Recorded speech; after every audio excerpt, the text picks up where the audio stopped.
May I also request you to kindly keep your mobile phones switch off while talking. Over to the Honorable. Thank you. I'll just brief you on one or two important decisions, and then the Law and IT Minister, Mr. Ravi Shankar Prasad, has some information about two decisions which relate to those two departments. The Cabinet met today and it took a decision to approve the listing of shares of public sector GIC companies on the stock exchanges through either issue of fresh equity or offer of sale or a combination thereof. Now, since this is a major decision which covers these 5 public sector GIC companies, namely the New India Assurance Company, the United India Insurance Company, the Oriental Insurance Company, National Insurance Company, and General Insurance Corporation of India. These are the 5 companies which are covered. Now, under the listing requirements, one of the conditions is that the government holding has to then come down from 100% at present to 75%. तो मंत्री परिषद ने ये निर्णय लिया कि जो 5 public sector GIC companies हैं, इनकी पब्लिक लिस्टिंग होगी फ्रेश इक्विटी द्वारा या ऑफर ऑफ सेल या उन दोनों को मिलाकर कॉम्बिनेशन से। और सेबी गाइडलाइंस के तहत जो 100% इक्विटी सरकार की है वो 75% पे लाई जाएगी। और इसलिए ये प्रयास रहेगा कि एक ट्रांच में या एक से अधिक, और स्वाभाविक है इसमें एक से अधिक होगा ट्रांचेस में, under the SEBI and the IRDA regulations इस इक्विटी को 100 से 75 के ऊपर लाया जाएगा।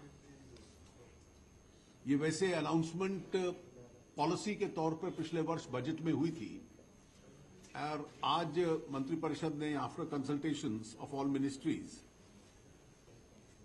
ये निर्णय लिया कि इसको इम्प्लीमेंट किया जाए और इसके ऊपर कंसर्न्ड कंपनीज और जो डिपार्टमेंट ऑफ फाइनेंशियल सर्विसेज है तुरंत कार्रवाई शुरू करेगा।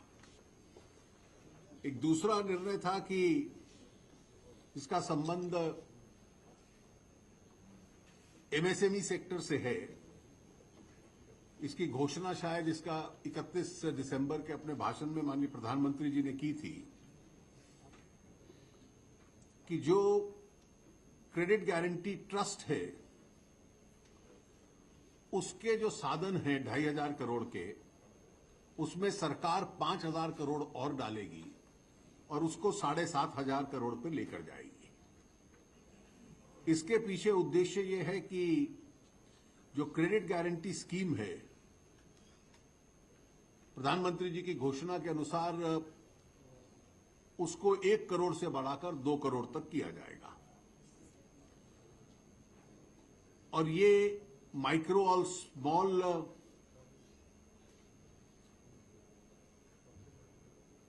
एंटरप्राइजेस के संबंध में है, जो इनकी फंडिंग सोर्सेज जिससे इनको लाभ होगा। 2 और छोटे निर्णय हैं जिनका अपने क्षेत्रों में महत्व है। एक पुरानी बजट की घोषणा है, उसके अनुसार भी झारखंड में 200.78 करोड़ की लागत के साथ एक्सपेंडिचर इसका ₹200.78 जो कि 2016-17 मौजूदा वर्ष से लेकर 2019-20 तक खर्च होगा, इंडियन एग्रीकल्चरल रिसर्च इंस्टीट्यूट का एक ऑफ कैंपस झारखंड में सैंक्शन किया था।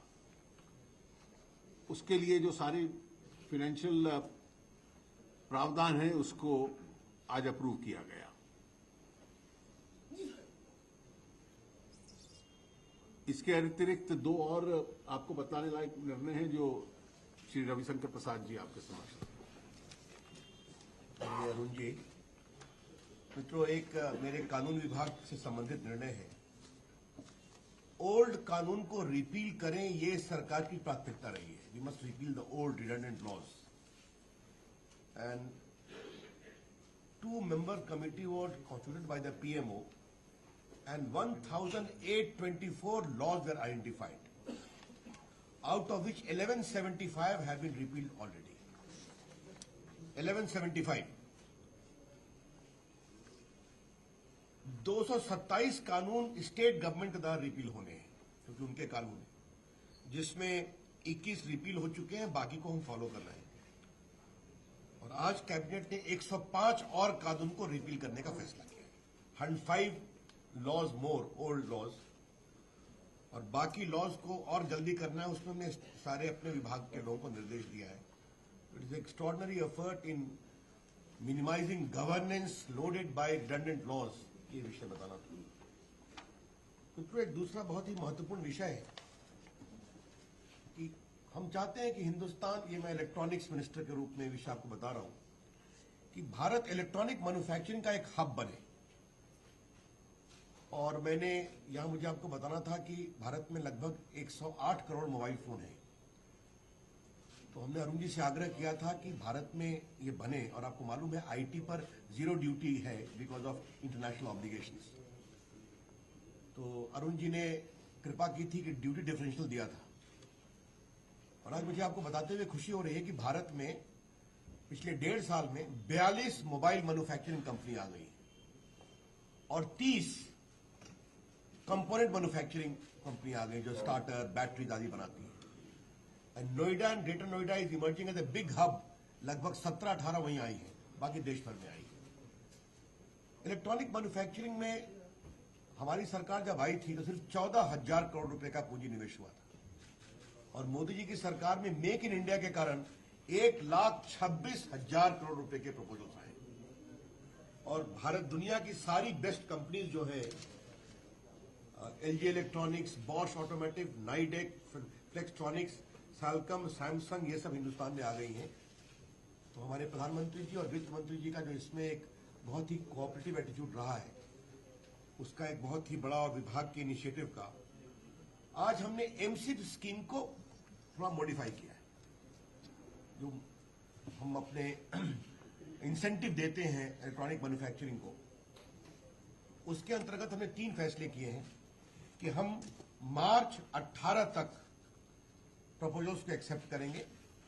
10,000 करोड़ रुपए का हमने मॉडिफाइड स्कीम का इंसेंटिव को अलाउ किया है।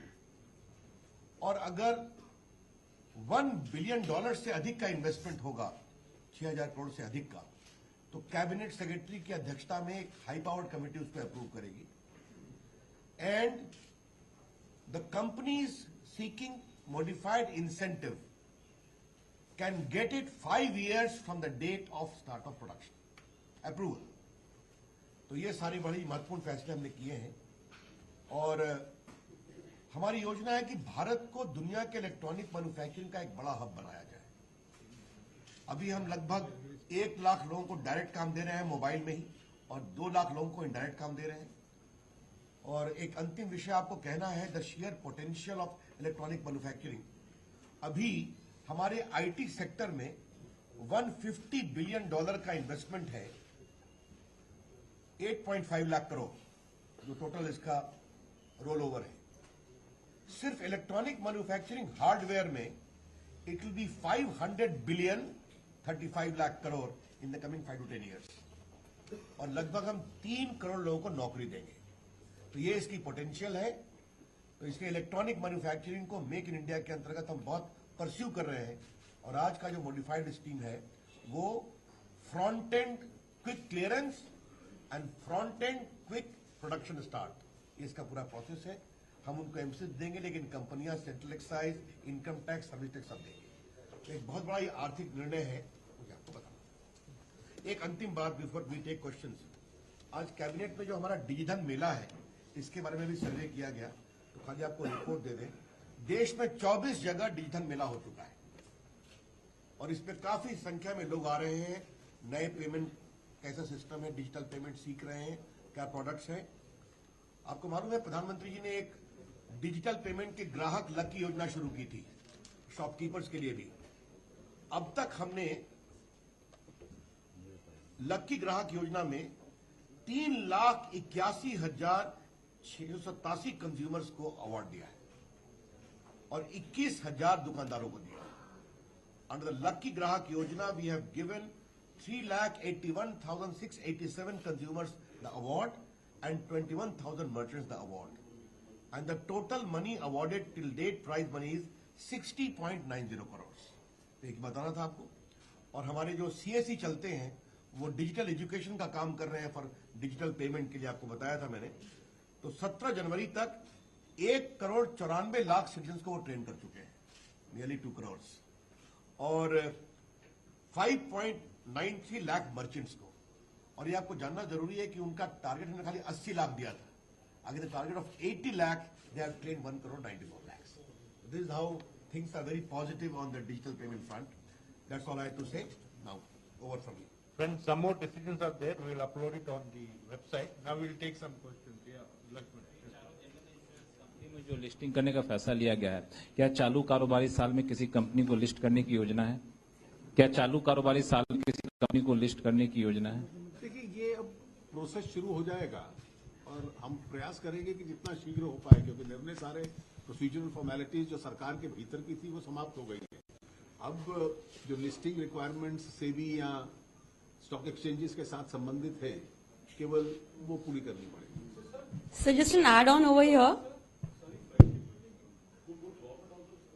नहीं, it could be either by fresh equity or offer of sale. Both options are there. You can expand the shareholding so that the government share comes down to 75%, or you can out of the existing one do it. So both options are there. Even a combination of both is possible. Sir, just a follow-up on the insurance thing. In the first, you said it will happen in tranches. Yes, sir. Sapna from CNBC. You said it will happen in tranches. Obviously, you can't bring down the full stake in 25% in one go. As per SEBI basic rules, I suppose that for IPOs, it starts off at 10%. So is that something that the government will start off Now with? the companies will proceed as per the regulations. Whatever are the regulations, they'll have to comply with. These are procedural now. That lady can please, yeah. Ravishankar ji, you just said that some 42 companies, mobile companies have set up their base in India and some 30 component makers. Related to this is my question about Apple is facing some headwinds in India. Have you also decided something on that front? Well, we will very much like Apple to come and have a base in India. They are based in China. China is the best. If a structured request come from them, we'll surely consider it as an open mind. If there are no more questions, we will conclude the press conference. Thank you, Honorable. Thank you. And thank you, friends.